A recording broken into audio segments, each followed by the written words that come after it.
আসসালামু আলাইকুম। আমাদের নতুন এই ভিডিওতে সবাইকে স্বাগতম। তো আজকে আমি আমার গ্রামের বাড়িতে এসেছি কুমিল্লায়। প্রচুর গরম পড়তেছে, আসলে অসম্ভব রকম গরম পড়তেছে। তো মনে হলো যে আসলে ঘরে না বসে থেকে একটু বাইরে বের হই, একটু আলো বাতাস খাই। তো আমার বাড়ির পাশে একটু ফাঁকা জায়গা আছে, তো ওখানটাতে চলে আসলাম। আসলে যেহেতু বর্ষাকাল প্রায় আসন্ন, তো প্রকৃতি এই মুহূর্তে প্রচুর সবুজ হয়ে আছে। যে আশপাশে দেখেন যে চারপাশে শুধু সবুজের সমারোহ। এই দিকটাতে আমার আব্বা হচ্ছে কিছু তরকারি গাছ লাগিয়েছে। যে দেখেন এখানে বাহারি রকমের তরকারি গাছ রয়েছে। ঠিক কাছে এই যে দেখতে পাচ্ছেন বিশাল সাইজের একটা লাউ দেখা যাচ্ছে এখানে। তো এই দিকটাতে সবটাই হচ্ছে লাউয়ের ঝাড়। এখানে প্রায় লম্বা অনেকটা জায়গা জুড়ে, প্রায় 200 মিটারের মতো জায়গা জুড়ে এখানে লাউ গাছ লাগানো হয়েছে। তো আমি একটু হেঁটে হেঁটে একটু লাউ গাছগুলো দেখানোর চেষ্টা করব। আসলে মন ভালো হওয়ার মতো একটা প্রকৃতি, এত সবুজ চারপাশে। ঠিক এই যে সামনে এখানে একটা লাউ ধরে আছে। তো লাউটা বেশি বড় না, মাত্র ছোট ছোট একটা লাউ, বাট খুবই কচি এবং খুব সবুজ একটা লাউ। তো আমি আরেকটু যদি সামনের দিকে আগাই, যে এখানটাতে হচ্ছে, এটা তো কুমড়া গাছ তাই না, এখানে কুমড়া গাছও আছে এই দিকটাতে। আসলে একটু অপেক্ষাকৃত উঁচু জমি, কিন্তু এই দিকটাতে আবার পুরাটা ঘাস লাগানো, এটা প্রাকৃতিকভাবে ঘাস হয়েছে। তো বাড়িতে যে গরু আছে, আসলে গরুদের খাবার এটা। তো আমি লাউ গাছ দেখাচ্ছিলাম, আমি আরেকটু দেখাই। আসলে এখানে বিস্তীর্ণ জায়গা জুড়ে মোটামুটি 200 মিটার জায়গা জুড়ে হচ্ছে লাউ ক্ষেত। তো আমি একটু যদি সামনের দিকে আগাই, ঠিক এই যে এখানটাতে, এখানে আসলে লাউ এবং জালি কুমড়া যেটাকে বলি, দুইটা মিক্স করা। এই যে এখানটাতে একটা জালি কুমড়া আছে এই জায়গাটাতে, এই যে খুবই কচি একটা জালি কুমড়া, হয়তো 2 দিনের মধ্যে হারভেস্ট করা যাবে এমন। তো আমি আসলে লাউ দেখাচ্ছিলাম, লাউয়ের ফাঁকে এখানে জালি কুমড়াও আছে। এই যে সামনে আরেকটা জালি কুমড়া আছে, এই যে এখানে লাউ এবং জালি কুমড়া একসাথে মিক্স করা এই জায়গাটাতে। এই যে এখানে একটা জালি কুমড়া আছে। তো এটাও খুবই কচি, আশা করি 2-3 দিনের মধ্যে কাটা যাবে। এবং এই যে এখানটাতে হচ্ছে, এটা হচ্ছে লাউ।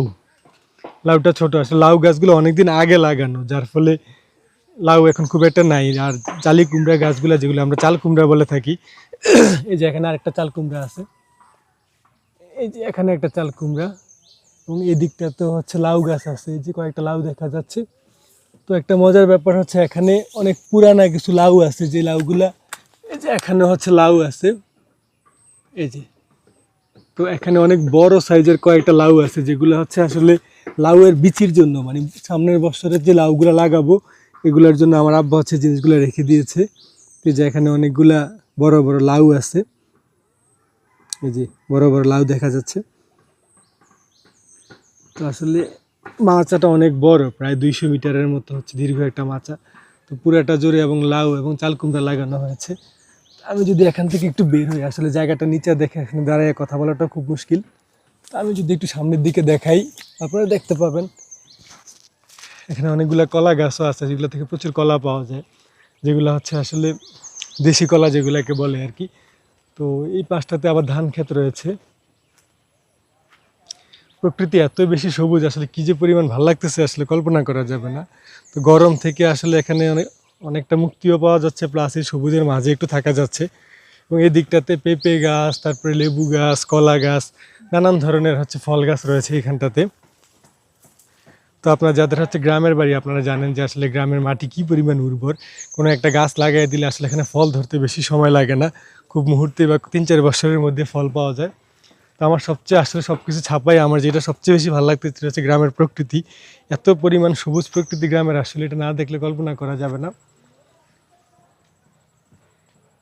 একটু বাতাস থাকলে হয়তো খুব ভালো লাগতো, বাতাসের স্বল্পনা, হয়তো একটা ভ্যাপসা গরম বাতাসের অভাবে, বাট তাও ভালো লাগতেছে এই যে সবুজের মাঝে থাকতেছি। আসলে কথা না বলে সবুজ দেখার মধ্যে অনেক মজা আছে। যে এখানটাতে হচ্ছে চাল কুমড়া গাছ লাগানো হয়েছে এই দিকটাতে, চাল কুমড়া না, এটা মিষ্টি কুমড়া। এদিকটা হচ্ছে মিষ্টি কুমড়া গাছ এখানটাতে, যেখানে একটা মিষ্টি কুমড়া ধরেছে ও এখানটাতে, এই যে একটা মিষ্টি কুমড়া ধরেছে। গাছগুলো খুবই নতুন, তো হয়তো 2-3 মাসের মধ্যে এই মিষ্টি কুমড়াটাই অনেক বড় হয়ে যাবে। যে এখানেও আরেকটা গাছে ফুল ধরেছে, এবং এই যে এখানটাতে কলা গাছ রয়েছে, দেখা যাচ্ছে কিনা জানি না। এই যে এখানটাতে, এখানটাতে কলা গাছ রয়েছে, এই যে একটা কলার একটা বড় ধরনের ছড়ি রয়েছে এখানে। তো গ্রামে আসলে সবই সম্ভব, আসলে কোনো কিছুর অভাব নাই, শুধু একটু পরিচর্যা করলে বা একটু যত্ন করলে, একটু সময় দিলে আসলে গ্রাম থেকে অনেক কিছু হারভেস্ট করে বা নিজে থেকেই সব কিছু করা সম্ভব। তো আজকে আমরা এখানে আসলাম, এখানে আসলে অনেকগুলো সবজি আমরা এখান থেকে সংগ্রহ করেছি। এই যে বালতিটাতে কিছু সবজি আছে, আমি যদি দেখাই, এই যে এখানে দেখা যাচ্ছে যে আমাদের খুব অতি পরিচিত একটা শব্দ, আমাদের গ্রামের ভাষায় আমরা বলি মিনা, আমরা বলি এটা মিনা, অনেকে আবার বলে এটাকে ধুন্দুল বা এই ধরনের নামে ডেকে থাকে। তো যে নামে ডাকা হোক না কেন, আমাদের বাংলাদেশে খুব অতি পরিচিত একটা খাবার এটা, মানুষজন অনেক বেশি পছন্দ করে থাকে এটাকে। তো আসলে প্রচুর গরম লাগতেছে, বাতাসের অভাব, তো আমি ভিডিওটা খুব বেশি দীর্ঘ করবো না, এখানে শেষ করে দিচ্ছি। তো আমাদের বাড়ির কিছু একটা অংশ আপনাদেরকে দেখালাম, আমি জানি না আপনাদের কেমন লাগলো, তো আশা করি আপনাদের ভালো লেগেছে। আর হচ্ছে আপনারা প্রচুর আসলে মুরগি এবং হাঁসের শব্দ শুনতে পাচ্ছেন। তো আমাদের বাড়িতে আসলে অনেক হাঁস মুরগিও রয়েছে, তো যার ফলে এখানে মানে খাবার দাবার বা তরকারি এবং প্রাণীজ যে আমিষের যেগুলা চাহিদা আসলে খুব সহজে আমরা মিটাইতে পারি, এখানে খুব ভালো সোর্স আছে এগুলার। তো আমি আর ভিডিওটা বেশি দীর্ঘ না করে এখানে শেষ করে দিচ্ছি। যারা যারা কষ্ট করে দেখলেন সবাইকে অনেক অনেক ধন্যবাদ। আমাদের চ্যানেলটা যদি ভালো লেগে থাকে তাহলে সাবস্ক্রাইব করবেন, আর যারা ফেসবুক থেকে দেখে থাকেন লাইক কমেন্ট শেয়ার করে অন্যদেরকে দেখার সুযোগ করে দিবেন। তো সবাইকে অনেক অনেক ধন্যবাদ জানিয়ে শেষ করে দিচ্ছি। আল্লাহ হাফিজ।